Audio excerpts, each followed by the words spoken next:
If you like what you see, please like and share the video, and subscribe to the channel, turning on all notifications. If you would like to support this channel in any way, please do so through Buy Me a Coffee. The link is in the description. Those who have bought coffees since the premiere of my last video and the recording of this one are Christine Finley. You can also like and follow us on Facebook. The link for that is also in the description.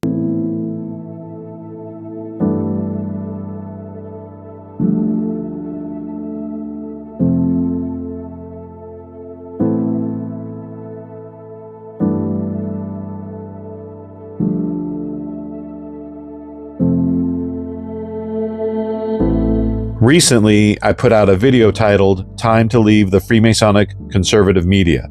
In that video, I reiterated, as I have been in several videos, that the principles America was founded on have been infallibly condemned by the Catholic Church.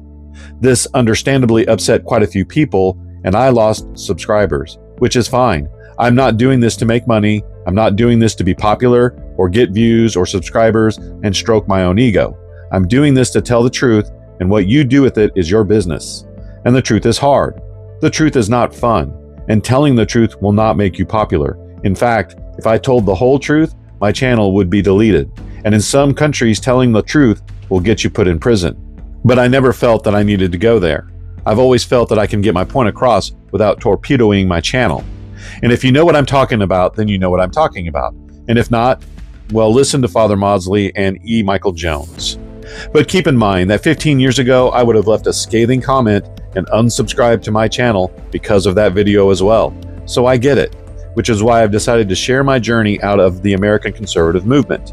The answer is I became aware of things that I wasn't aware of prior, and I was open to hearing them, which I will get into.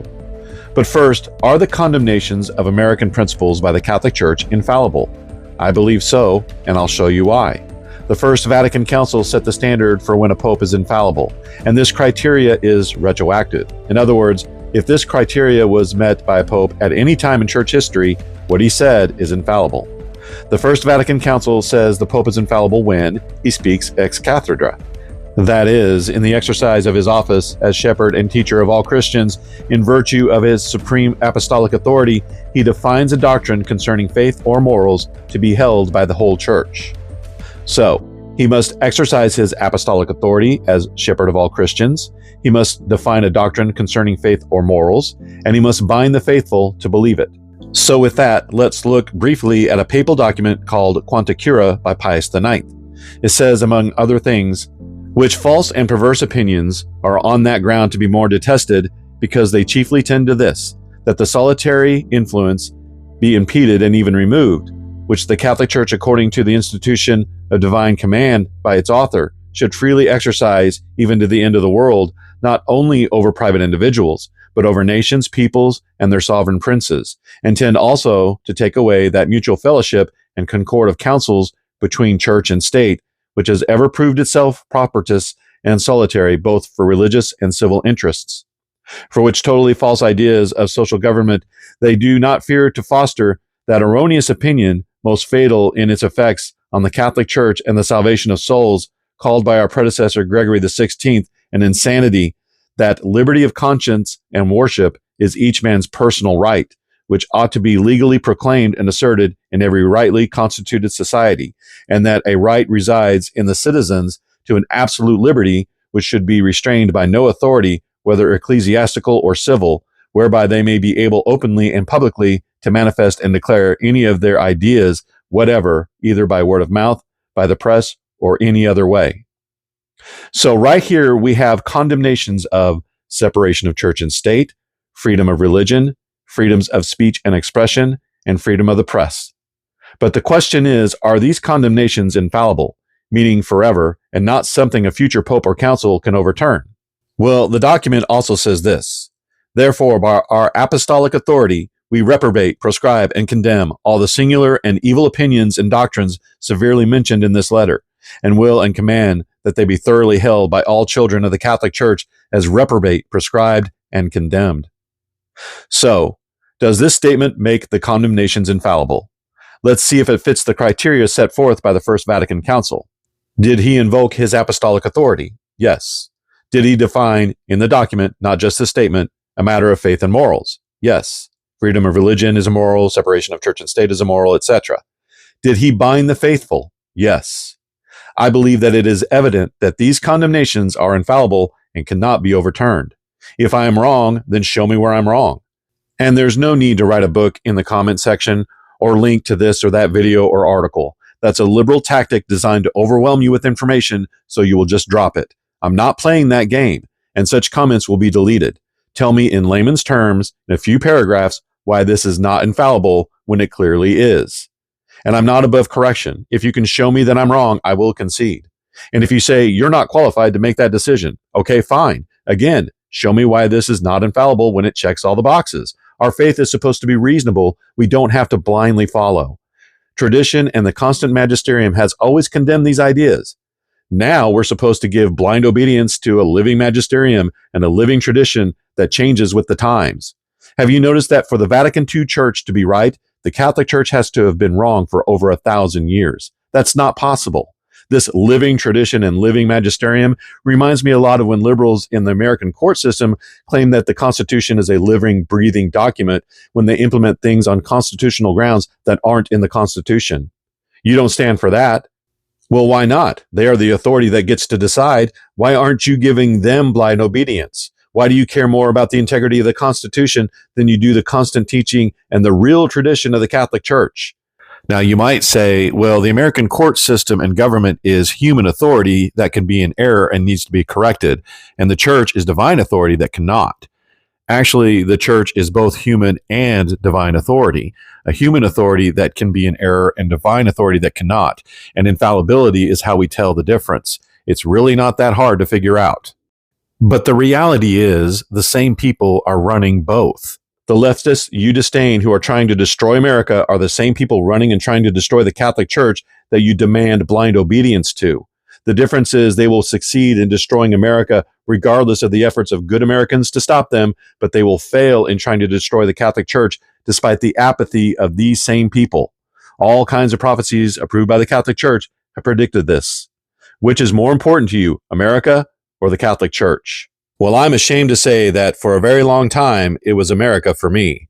When I converted to Catholicism, I was the poster boy of the Vatican II Church. I saw the Catholic Church as just another Christian denomination. It was right for me, but the Baptist Church may be right for someone else. And of course, he and all the other non-Catholics were going to heaven too. So being Catholic really didn't matter. But America, on the other hand, I started listening to Rush Limbaugh around the same time that I converted, and he put me on fire for America. This was right before the 92 election, and boy, did I hate the Clintons. Not that I like them now. I argued politics wherever I went and with whomever I spoke. I was saying the mainstream media is liberal when saying the mainstream media is liberal wasn't cool. It's common knowledge today, but it was crazy talk back then. Eventually, everyone around me saw the light, and I pretty much converted most of my friends and family. My theory was most people are conservative, they just don't know it. They need to be shown. And I became a news and talk radio junkie. I watched all the political news shows and listened to all the conservative talk shows. Sean Hannity, Neil Boortz, Fox News, Bill O'Reilly, in addition to Rush Limbaugh, of course. Nobody was more informed than me. Nobody. And I didn't give much thought to my Catholic faith until much later. Now, I was convinced that the Republican Party was going to take over Washington and fix America. And with the 94 midterms, when the Republicans took over Congress for the first time in 40 years, causing the Clinton administration to take a hard pivot to the right, and then the election of George W. Bush, it looked like that's exactly what was going to happen. And things were going in the right direction for a while. And then it all fell apart with the 2008 election. Obama became president, and the Democrats took over both houses of Congress. Over the next 8 years, I saw the Democrats ram their agenda down the unwilling throats of most Americans. The Republicans hooped and hollered during the election time, saying, elect us and we'll stop it. The Republicans gained the House and then the Senate and proceeded to rubber stamp the Obama agenda, breaking all the promises they had made during the campaigns. I realized then that this governmental system of representative democracy that I believed in with religious fervor was broken, or worse, flawed. I felt that I had no representation, and the Republicans were just lying to us. They just said what we wanted to hear, but did what they wanted when they were elected. I started looking for answers. How could I have been so wrong? I prayed about it, and immediately the verse from the Bible that says, For we are not contending against flesh and blood, but against the principalities, against the powers, against the world rulers of this present darkness, against the spiritual hosts of wickedness in the heavenly places," popped into my head. That's Ephesians 6:12. And I realized that I had been looking to men to solve the world's problems. So I changed my focus and started looking to God. I ran across 2 YouTube channels that really shaped my opinions today: The Mad Monarchist and Tumblr House, specifically the Fireside Chats with Charles Colomb and Bill Biersack. There was a fireside chat that talked about Americanism, and I could be getting a few of them confused, but I specifically remember them talking about how America is inherently anti-Catholic. Charles Colomb pointed out something that I was not aware of, something in the Declaration of Independence.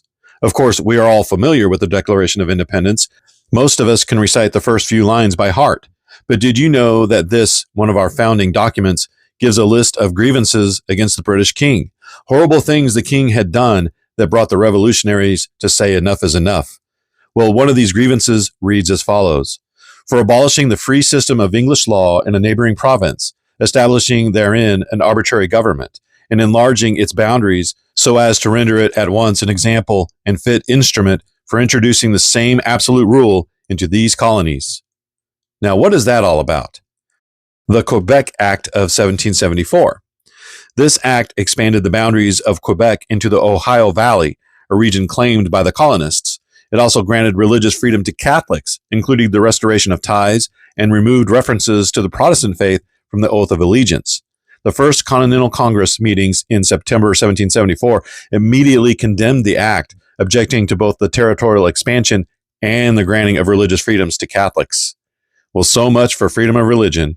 Of course, the revolutionaries had to abandon their objection to Catholicism being practiced in the colonies in order to get the support of Spain and France for the revolution. And of course, I learned in school about America's anti-Catholic past, but I thought it was just the attitude of the people, not part of the very founding of our country. And surely America has risen above that. Not so fast. In comes one Jorge Bergoglio, or Pope Francis. As soon as Francis became Pope, the American conservative media immediately positioned themselves against him, not because of doctrinal issues, but because he committed the unforgivable sin of not being a capitalist. He immediately made comments that were socialist in nature. And the American conservative media told us Catholics that we had to choose, that we could not be good Americans and faithful Catholics. Most, like Rush Limbaugh, in not so many words. Others, like Ann Coulter, said it explicitly. She tweeted, "I'm an American, and this is why our founders, not immigrants, distrusted Catholics and wouldn't make them citizens. And Catholics are not accepted until they become more American Catholic and less Roman Catholic." I remember Rush Limbaugh in his quest to prove Pope Francis was a communist, quoting the New York Times authoritatively. Are you kidding me? I listened to Rush Limbaugh blast the New York Times for reporting lies, saying you can't trust them for 20 years. Now all of a sudden they are the newspaper of record. And the New York Times did misreport what Francis had said. Had this been a Republican politician, Rush would have torn them apart and set the record straight, as I heard him do for over 20 years. When I heard that, I turned the radio off, and it was the last time I listened to Rush Limbaugh. Now, I know that Francis was problematic, but the problem was doctrinal. Their focus was economics. I could care less what the Pope thinks about economics. That's not his venue, and it has nothing to do with Catholicism. But they decided to use Francis as an opportunity to pull people from the Catholic Church. Why? Because the American neoconservative movement is basically all evangelical Christians who are the most anti-Catholic. The American conservative movement are the ones that said we had to choose. And if I have to choose between being an American and being a Roman Catholic, to hell with America. Being an American won't save my soul. Being a Roman Catholic will, even if we do have a bad Pope. And you have to understand that this is also around the time that I came to the realization that Catholicism is the true religion and that Protestantism is extremely deficient. I didn't believe that for a long time, even after I became Catholic, as I indicated. For better or for worse, Pope Francis brought out just how anti-Catholic the American conservative movement is, and I just can't be a part of that. I believe that the 2016 presidential campaign exposed the political elite in the United States. The leaked emails of Hillary Clinton showed that she and others are involved in the occult. And you might say, well, that's Democrats. Sorry, but when it became clear that Donald Trump was going to get the Republican nomination and prominent Republicans like the Bushes and Mitt Romney came out in support of Hillary Clinton, I knew it was all a scam, and they were all in on it. Democrats, Republicans, it's all the same. Donald Trump was not part of the group, and that was not acceptable. The facade came down for a brief time, exposing the truth. It's all political theater.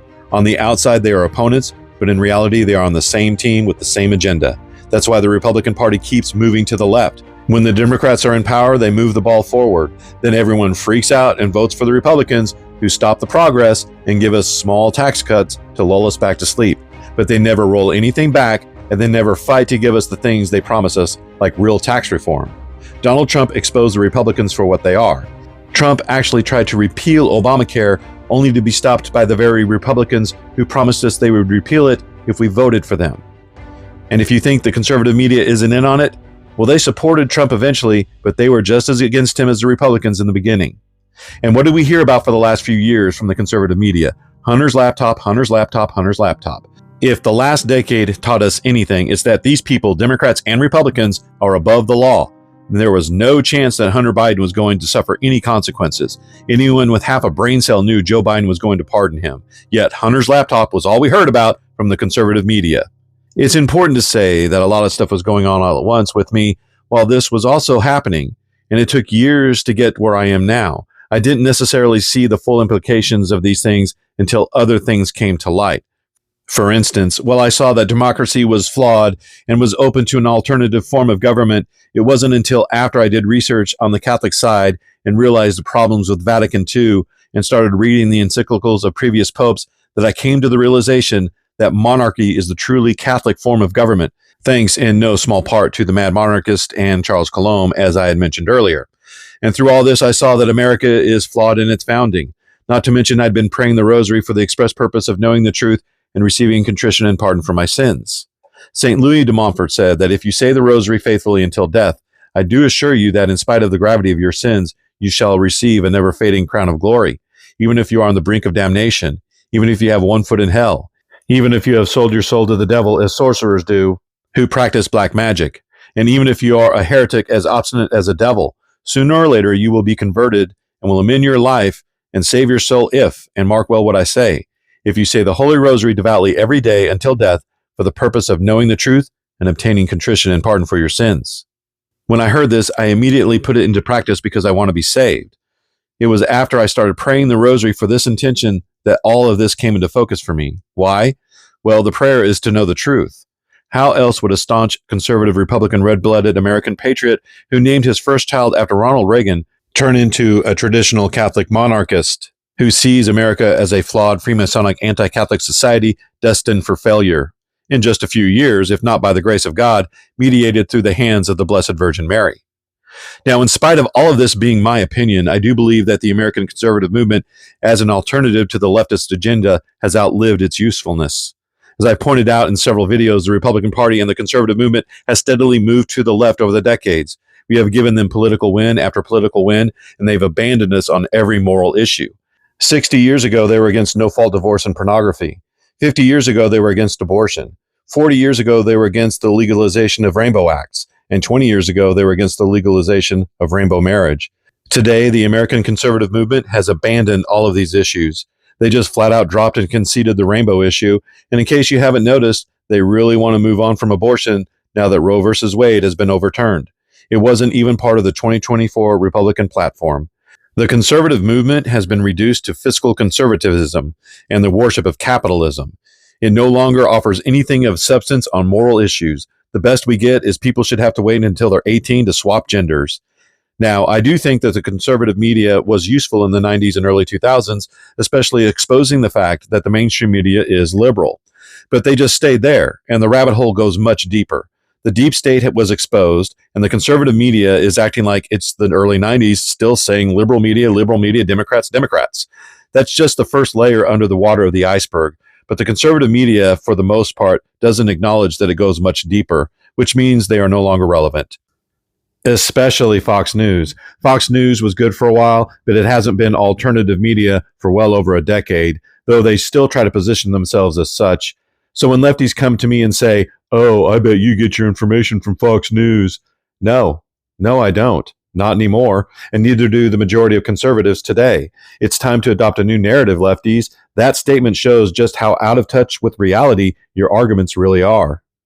With everything that's been exposed and conspiracy theories being shown to be conspiracy fact, staying in the left-right paradigm is a little pathetic.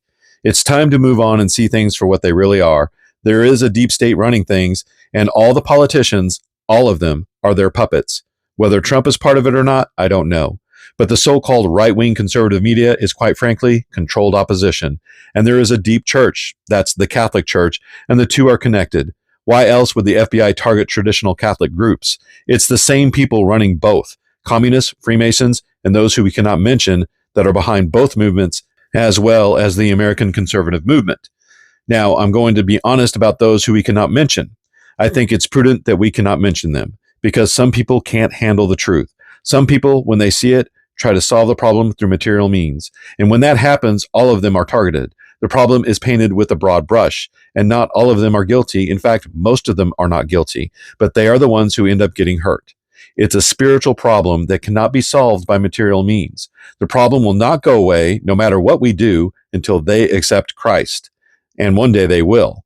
Until then, the answer isn't let's round them up. That was a bad idea then, and it's a bad idea now. They are where they are because God has ordained it as a punishment for now, but when they accept Christ, that's when we'll have the triumph of the Immaculate Heart, the heir of peace, and everything will change just like that. That's what I believe. So we need to pray for their conversion. I've said it before, and I'm going to say it again. Our Lady came to warn us about all this, and she said the way out is to pray the rosary, do penance, and stop offending God. She didn't say grab your guns and overthrow the government. She didn't say round people up. In fact, she didn't even mention those that we cannot mention as the problem. She said communists and Freemasons. It's the ideologies that are the problem. And in the immortal words of Forrest Gump, that is all I got to say about that. So why do I say that the American conservatives are actually liberals? Because they believe in these principles that have been condemned by the Catholic Church: separation of church and state, freedom of religion, freedom of speech and expression, freedom of the press, and education. And so do most of you, as did I. But these are liberal ideas. The Enlightenment is liberalism. It's naturalism, humanism, the celebration of man and building the city of man, the rights of man over the rights of God, and the neocons embrace it. That's why they are, in fact, liberals. The original conservatives wanted to keep the status quo, monarchy, the nobility, and church oversight in government. They wanted to keep Christendom. Today, that's called classic conservatism, and the new conservatives are neoconservatives. But they're pointless. They don't really stand for anything. If you believe people have these freedoms, then you're not really against all of this immoral behavior, or at least you're against it until it is commonly held as normal. For them, the question isn't, is this behavior immoral? Neocons accept that, for instance, divorce is immoral, but say people have the right to divorce. For them, the question is, do people have the right to do X, even if it is immoral? Once society accepts the behavior as a right, the conservatives, quote unquote, move on. That's why the conservatives and the Republicans keep moving to the left. That, and as the liberals move to the left, they leave some people behind, like Bill Maher, who then associate themselves with conservatives, moving the conservative movement to the left.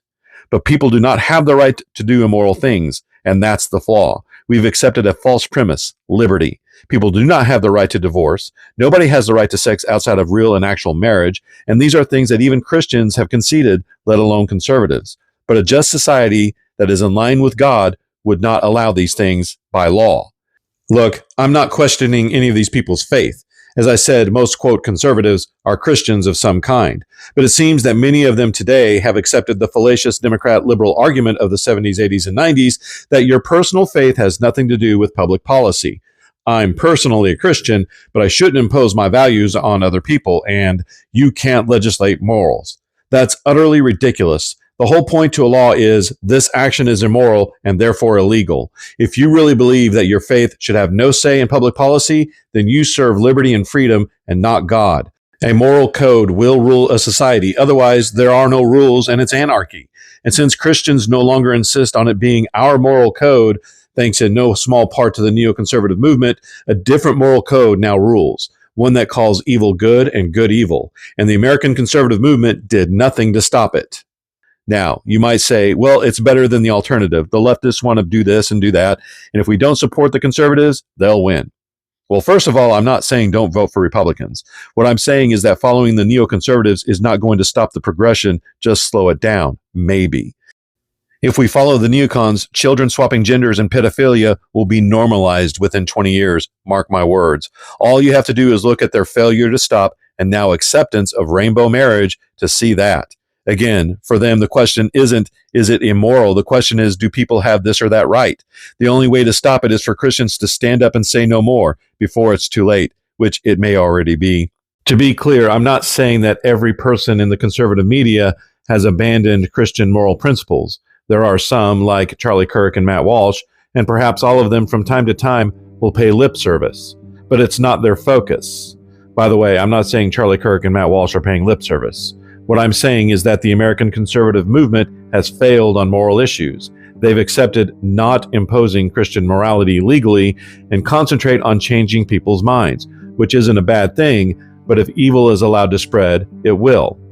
Look, I get it. This is a lot to take in. It goes against everything we've been taught as Americans our entire lives. And right now you're fighting it as I did. This is called cognitive dissonance. When our worldview is challenged, even in the face of irrefutable evidence, we reject it initially. So I'm not asking you to accept this now, but I do suggest that you pray the rosary every day to know the truth and receive contrition and pardon for your sins, and God will guide you to the truth. Until my next video, God bless.